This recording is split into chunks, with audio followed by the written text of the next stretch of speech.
Assalamualaikum warahmatullahi wabarakatuh.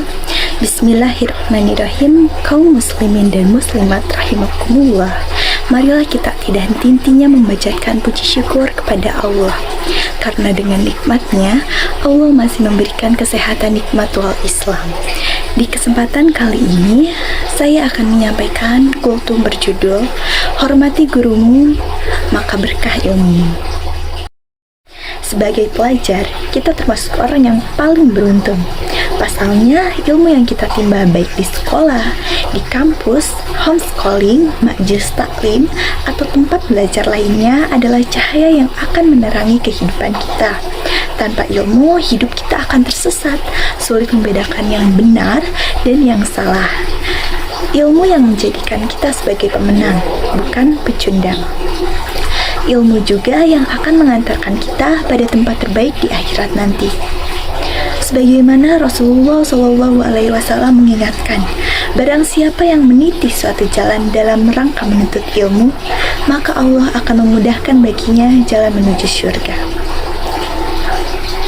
Namun, jauh sebelum keutamaan ilmu kita peroleh, ternyata ada yang lebih penting untuk kita siapkan sebelumnya, agar ilmu yang kita dapat penuh keberkahan dan bermanfaat bagi banyak orang. Al-adab qabla al-ilmi, adab sebelum ilmu. Ungkapan ini sering kita dengar di lingkungan pendidikan Islam, khususnya pesantren. Meski begitu, bukan berarti nasihat mulia ini hanya ditujukan untuk teman-teman santri, tapi untuk kita semua selaku pelajar. Adab secara bahasa artinya menerapkan akhlak mulia. Dalam Fathul Bar, Ibnu Hajar menyebutkan, al-adab artinya menerapkan segala yang dipuji oleh orang, baik berupa perkataan maupun perbuatan. Sebagaimana ulama juga mendefinisikan, adab adalah menerapkan akhlak-akhlak yang mulia. Adab bagi seseorang pelajar itu ibarat garasi, tempat mangkalnya kendaraan biar enggak parkir sembarangan. Terbayang ya, kalau ilmu gak ada garasinya, bisa membahayakan banyak orang. Makanya, para ulama dulu gak main-main kalau udah berurusan dengan adab. Sebagaimana nasihat Imam Malik, pelajarilah adab sebelum mempelajari suatu ilmu. Abu Zakaria An-Ambari rahimahullah mengingatkan, ilmu tanpa adab seperti api tanpa kayu bakar, dan adab tanpa ilmu seperti jasad tanpa ruh. Tidak heran jika ulama kawakan selevel Ibnu Mubarak juga menegaskan, kami mempelajari masalah adab itu selama 30 tahun, sedangkan kami mempelajari ilmu selama 20 tahun. Wah, alokasi waktu belajar adabnya 1,5 kali lebih banyak dibandingkan menuntut ilmunya. Itu berarti pentingnya adab sebelum ilmu itu tidak bisa ditawar-tawar lagi. Belajar adab itu harus dibayar di depan, nggak bisa COD apalagi nunggak. Ulama Syekh Soleh Al-Utsaimin menuturkan bahwa dengan mempelajari adab, maka akan mudah meraih ilmu. Sedikit memperhatikan adab, maka ilmu akan menjadi sia-sia. Wajar kalau Imam Abu Hanifah lebih senang mempelajari kisah-kisah para ulama dibandingkan menguasai bab fikih. Karena dari situ beliau banyak mempelajari adab. Itulah yang kurang dari kita saat ini. Imam Abu Hanifah berkata, kisah-kisah para ulama dan duduk bersama mereka lebih aku sukai daripada menguasai beberapa bab fikih. Karena dalam kisah mereka diajarkan berbagai adab dan akhlak luhur mereka.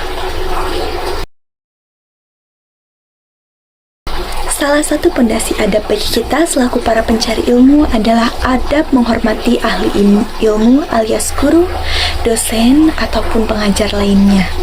Imam Burhanuddin Az-Zarnuzi, penulis kitab fenomenal Ta'lim Muta'alim, mengingatkan, ketahuilah sesungguhnya seorang penuntut ilmu tidak akan memperoleh kesuksesan ilmu dan tidak pula bermanfaat ilmunya kecuali dengan mengagungkan ilmu dan ahli ilmu, mengagungkan gurunya dan menghormatinya. Bentuk penghormatan terhadap guru bukan seperti hormat kepada bendera setiap upacara, tapi menempatkan guru sebagai sosok yang kita muliakan, kagumi, dan teladani keilmuannya.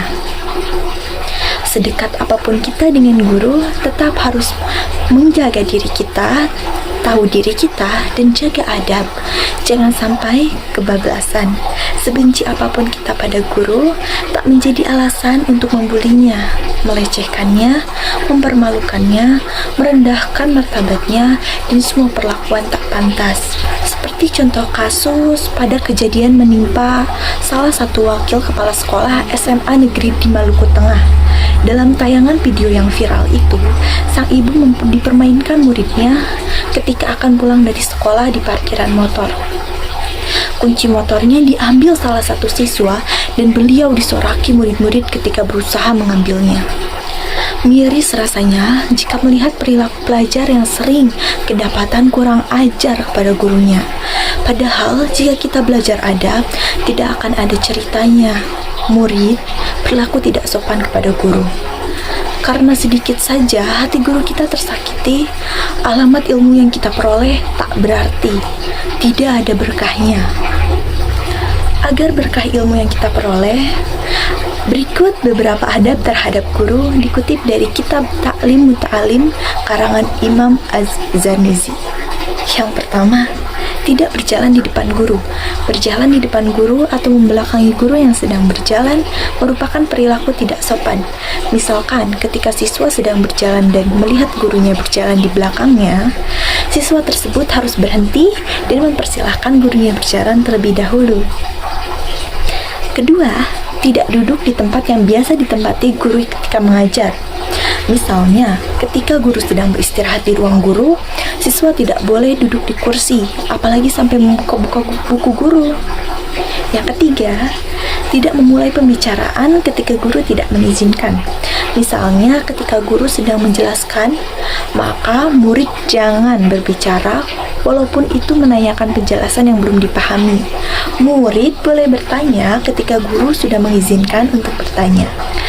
Keempat, ketika bertanya harus tahu waktu.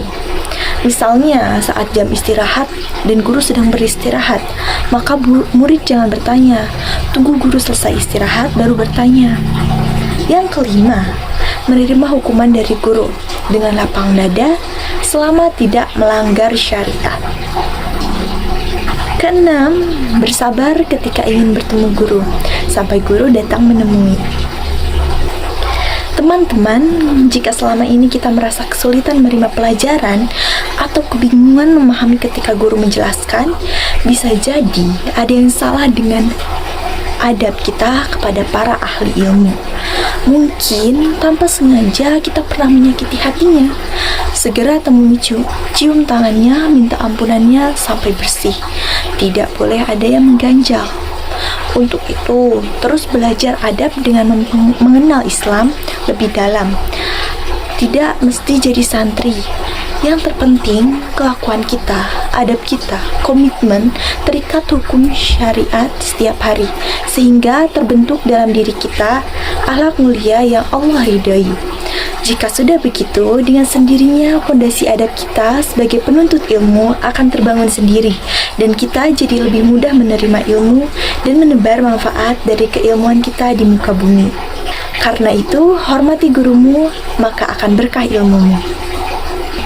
Dari banyaknya kata yang terucap serta banyak hal yang sudah kita simak, semoga bisa menjadi bermanfaat untuk kita sekalian. Bila ada kurang kata yang tidak berkenan, mohon maaf. Semoga pertemuan pada kultum kali ini bisa memberikan ilmu yang berguna untuk kita semua. Saya sampaikan terima kasih. Wassalamualaikum warahmatullahi wabarakatuh.